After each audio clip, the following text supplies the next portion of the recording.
Gracias a Daniela, y como bien señala, esta representaría la segunda captura internacional de personas cercanas al chavismo relacionadas con el tráfico de drogas. En 2014 fue detenido en Aruba el general venezolano Hugo Carvajal por sus presuntos nexos con redes del narcotráfico. La mediación en ese momento del chavismo evitó su extradición a los Estados Unidos. En la Unión Americana se estaría investigando, eso ha trascendido en varias oportunidades, al presidente de la Asamblea Nacional de Venezuela, Diosdado Cabello, por sus presuntos vínculos con el cartel de los soles. Como un secreto a voces han sido los vínculos del chavismo con el narcotráfico. Aunque el líder del régimen, Nicolás Maduro, no sería considerado un agente activo de las operaciones, el segundo del chavismo, Diosdado Cabello, y otro hombre fuerte del régimen, el actual gobernador del estado de Aragua y exministro de Interior y Justicia, Tarek El Aissami, sí estarían siendo investigados por sus vínculos con el tráfico de droga desde Venezuela. El narcotraficante venezolano Walid Maclet, condenado a 14 años y 6 meses de prisión en Colombia y posteriormente extraditado a Caracas, dijo durante su detención tener en su poder videos y pruebas contundentes que implicaban a altos militares y funcionarios del gobierno venezolano en sus negocios. Los dolores de cabeza para el régimen venezolano iniciaron a mediados de 2014, cuando el general Hugo Carvajal fue detenido en Aruba por solicitud de la justicia estadounidense. El exdirector de inteligencia militar de Venezuela era reclamado por delitos de narcotráfico y por sus nexos con las FARC en Colombia. La mediación del chavismo evitó su extradición a Estados Unidos y logró su libertad. Pero solo 6 meses después, el chavismo volvió a ser portada de los diarios del mundo, y no por su brillante forma de dirigir al país. A finales de enero de 2015, el diario español ABC publicaba una crucial revelación. Quien fuera el jefe de seguridad del presidente de la Asamblea Nacional hasta diciembre de 2014, desertó y viajó a Estados Unidos. El diario informó que Limsi Salazar denunció en la Unión Americana a Diosdado Cabello de ser el cabecilla del llamado Cártel de los Soles y vinculó a Cuba en la protección y asistencia de algunas rutas del narcotráfico que parten de Venezuela. El gobierno de Estados Unidos consideró consistente las denuncias del exdirector de seguridad del presidente de la Asamblea Nacional. Una investigación formal fue abierta por la Fiscalía Federal en Nueva York contra el número 2 del chavismo. Las revelaciones de la trama corrupta llegaron después desde el diario The Wall Street Journal. Según la publicación, una división de élite de la Administración para el Control de Drogas en Washington y fiscales federales en Nueva York y Miami estarían conformando expedientes contra Cabello, utilizando pruebas aportadas por extraficantes, testimonios de informantes que eran cercanos a altos funcionarios venezolanos y desertores de las Fuerzas Armadas venezolanas. El diario cita a un funcionario del Departamento de Justicia de Estados Unidos, quien aseguró que hay una amplia evidencia que Diosdado Cabello es la cabeza del llamado Cártel de los Soles. Después de esto, en una segunda parte de su informe especial, el diario ABC denunció que el chavismo estaría utilizando a España como centro de distribución de droga en Europa. En su edición del pasado 20 de mayo, el rotativo afirmó que alrededor de 5 toneladas de cocaína salen de Venezuela cada semana por aire o por mar. Se trataría del 90% de la producción de Colombia, que es distribuida desde suelo venezolano a Europa, como uno de sus destinos principales. Esto con pleno conocimiento de altos cargos del chavismo. El régimen se defiende de las acusaciones contra altos mandos del Estado, asegurando que se trata de una campaña internacional para dañar al chavismo. Son las 4:24 minutos en la costa este de los Estados Unidos. En esta parte del programa quiero saludar a Pedro Burelli, exdirector de PDVSA. Doctor Burelli, gracias por acompañarnos. Quiero comenzar preguntándole cómo queda el gobierno de Venezuela, independientemente de las consecuencias que esto pueda traer. ¿Cómo queda con esta información que trasciende a partir de ayer? Bienvenido, buena tarde. Buenas tardes, Irania. Bueno, yo creo que el gobierno, como si fuera una cebolla que vas pelando, cada vez está desprovisto de excusas, desprovisto de justificaciones, de conspiraciones y viviéndose realmente como es decir, desnudo ante una realidad trágica que tenemos los venezolanos, de que en 16 años, más que una revolución, lo que se ha montado es un narcoestado. Un narcoestado significa, Irania, que el presidente está involucrado en el negocio, que los diputados están involucrados en el negocio, que los generales están involucrados en el negocio, que los jueces permiten el negocio, que los fiscales esconden el negocio, que los periodistas, o unos lo tapan o otros le tienen miedo, y que el público en general está paralizado ante la presencia y la magnitud del poder que ejercen una cúpula de narcos.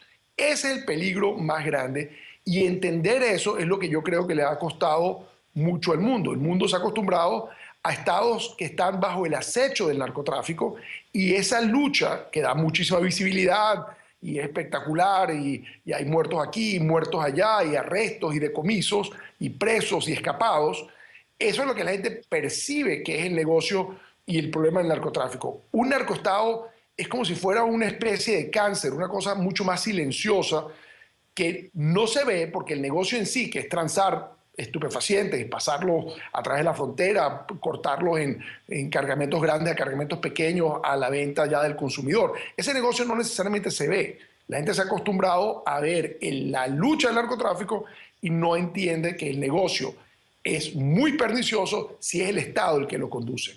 Este es el dilema. Y yo creo que lo que estamos viendo, de lo cual tenemos, Idania, cantidad de evidencia a lo largo de los años, y no sé por qué la gente no lo entiende. Yo creo que ahorita la gente está dándose cuenta la magnitud, y yo creo que el problema es que la gente no sabe qué implica. Es decir, qué implica la renuncia de un presidente, forzar la salida de un presidente cuando se evidencie más el involucramiento de la primera familia en este negocio. ¿Quién lo sustituye? ¿La segunda, la tercera, la cuarta familia? Que todos también están tocados por esto. Un poco difícil. Entonces, creo que nos aproximamos a una crisis profunda de gobernabilidad que la hemos ido posponiendo y va a llegar un momento que no se puede posponer. Esto es lo que este arresto significa. Una excusa menos para posponer llegar al momento de la realidad. Usted pone sobre la mesa un concepto importante, un concepto en relación al narcoestado. Como usted señala, a nivel internacional hay quizás conciencia de ello. Ahora le pregunto, ¿entienden los venezolanos lo que implica el narcoestado? La diferencia con un Estado que opere de manera normal, ¿o piensa usted que puede presentarse alguna confusión? Claro, es que si uno ve, uno está acostumbrado a verla, y curiosa, muy interesantemente, con la decisión de Conatel de prohibir la telenovela o la narconovela, como la llaman ellos, de la Reina del Sur. El que ha visto, por ejemplo, Pablo Escobar, Patrón del Mal, te mete en la idea que el narcotráfico está asociado permanentemente a la violencia, a matar candidatos presidenciales, a matar jueces y eso. Entonces, confundes el problema. En Venezuela no hay necesidad. El Estado no está confrontando. Hay evidencia. Cuando ellos sacan a la DEA de los Estados Unidos, es decir, no ha habido ningún general. Es decir, nosotros, por ejemplo, para hacértelo más, estamos luchando contra el contrabando, pero no hay ningún militar arrestado. Todo el mundo sabe que los militares están metidos. No hay nadie. Hay carteles del Sol, carteles de la noche, carteles del Oriente, carteles de Barinas, todos los carteles, pero no hay nadie arrestado. Entonces, yo creo que al final la gente empieza a pensar, esto es mentira. El problema no es solamente que no es mentira, sino que es tan verdad que no se ve. Es tan verdad que se invisibiliza. Es tan verdad que el que abre el Universal esta mañana en la primera página no arrestaron a los familiares de la primera dama. Eso no existió. Eso no está en la primera página del diario El Universal. No existe. ¿Ok? Entonces, y explica a uno quién es. Es decir, yo al ver la primera página del Universal hoy, sin saber exactamente el nombre de quién compró el periódico, sé exactamente para qué lo compraron. Hoy vimos para qué compraron el periódico. ¿Okay? Ahora, el venezolano que está aterrado, con razón, que está sobreviviendo a duras penas, que tiene un nivel de ansiedad e incertidumbre, es muy difícil que entienda lo que esto significa. ¿Okay? Obviamente yo creo que hay mucha gente en el sentido de decir, bueno, les pasa esto, nosotros sabíamos, intuíamos que estábamos... Pero la gente no sabe, porque como no hay instituciones, como no aparece una fiscalía inmediatamente diciendo vamos a investigar, hemos ordenado inmediatamente investigar todo, vamos a ver de dónde salió el avión, por qué salió el avión, quién permitió el avión, cómo se cargó el avión, nada de eso ocurre. ¿Okay? Ahora, el problema es que vamos a ir viendo todos esos detalles desde la Fiscalía de los Estados Unidos a medida que se vaya abriendo y vayamos a un juicio y aparezca todo eso. Pero en el proceso lo que está ocurriendo obviamente es lo que uno ve. Silvia Flores tuitea desde Ginebra como si esto no ocurriera. Sí, su hijo que ella crió, el hijo de su hermana, el hijo de su hermano, están presos y está hablando del discurso de Nicolás Maduro en las Naciones Unidas. ¿Okay? Es decir, esto es lo que yo digo, es decir, la procesión que tiene que estar adentro de esta gente es importantísima, Idania. Esta gente no está asustada por lo que tú y yo estamos hablando, por lo que salió en las noticias. Ellos están asustados por lo que no ha salido todavía en las noticias. Ellos están asustados por el 95% de las cosas que ellos han hecho que nosotros todavía no hemos descubierto. Ese miedo que ellos tienen a lo que no conocemos es lo que los va a llevar a ellos a hacer cualquier locura. Y ese es el peligro de Venezuela, donde 29 millones de personas están a la merced de los miedos. Doctor Burelli, consecuencias que pueda tener esto, y como usted señala, la información que vamos a ir descubriendo,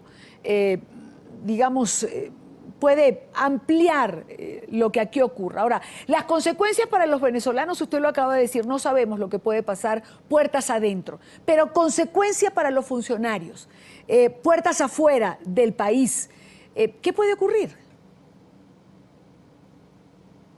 Bueno, yo creo que las consecuencias son interesantes. Es decir, el caso Macled fue tal vez el más duro golpe para ellos, porque Macled fue el gran operador de los carteles, el operador logístico a través del control del puerto, de Puerto Cabello y otras cosas. Y cuando él se fue y pasó 7 meses en la cárcel de La Picota, declarando a todas las agencias federales y al gobierno de Colombia, y contó todo, explicó toda la trama, el organigrama, y de hecho, él estaba consciente, estaba negociando su ida a los Estados Unidos, y decide él pedir ir a Venezuela porque su familia no quiso acogerse a la protección que Estados Unidos estaba ofreciendo, y tenía de paso 2 hermanos presos en el SEBIN.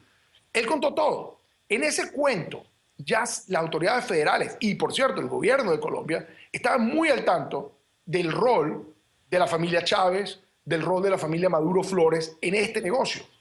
Él contó en detalle cómo eran las cuotas, a quién le tocaban cuotas, cómo se distribuían, cómo las diligenciaban en el negocio del narcotráfico. Entonces, este es un tema que ellos saben que va a estar descubierto. Lo que pasa es que por eso es que compran los medios, por eso es que asustan, por eso es que meten preso a la gente, por eso es que nos persiguen a quienes saben que estamos dispuestos a hablar. A mí me persiguieron, Cilia Flores me persiguió a mí con unos correos que inventaron. Bueno, a su hijo putativo y a su sobrino hoy lo presentaron ante un tribunal con evidencia, con videos y con todo de lo que de verdad hicieron. Entonces, ellos estuvieron dispuestos a inventar mentiras, en comprar medios para tapar la verdad. Entonces, la consecuencia es que la verdad no la van a poder seguir tapando. La verdad la conoce mucha gente, ¿ok? El hecho de que no se discuta todos los días. Yo entiendo que alguna gente en la clase política en Venezuela tenga miedo de hablar de esto, ¿ok? Y yo estoy seguro que algunos han estado amenazados, inclusive cuando han osado hablar de esto. Uno lo entiende. Pero como venezolanos tenemos que entender que estamos luchando contra esto. Y tenemos que madurar la idea y entender, sin ningún chiste, hablar del tema de madurar, pero entender de que esto no se va a salir así, de que esto es un cáncer que tiene, una metástasis que tiene el país, gigantesca, que fue lo que evitaron los colombianos que ocurriera, que fue por lo que luchó el presidente Calderón para evitar que ocurriera en México, y nosotros simplemente, con el apoyo, aupado por Hugo Chávez, se creó un narcoestado que está consolidado y controla todas las instituciones de nuestro país. Ahora, ¿qué hacemos? No sé, pero ellos ya saben que están descubiertos. Entonces el peligro es, en las consecuencias, quienes se hayan descubierto, qué están dispuestos a hacer para tratar de alargar la realidad, para tratar de evitar llegar a la cárcel. ¿Qué están dispuestos a hacer? Yo creo que este golpe tan cerca del corazón, del centro del régimen, es imposible de que lo superen, porque hay mucha más gente involucrada ahí arriba, incluyendo arriba. Entonces, ¿cómo lo vamos a solucionar? ¿Qué va a pasar en los próximos días? Yo no sé, pero esta sí, yo estoy de acuerdo contigo, esta es quizás la crisis más grave que ha sufrido este gobierno. Y quizás el chavismo, porque aquí si tú tocas mucho, te vas a encontrar que esto es un diseño de Hugo Chávez y donde están miembros de su familia también involucrados. Quiero darle las gracias a Pedro Burelli por estar con nosotros estos minutos desde Washington, D.C. Buena tarde para usted. Muchísimas gracias a ti.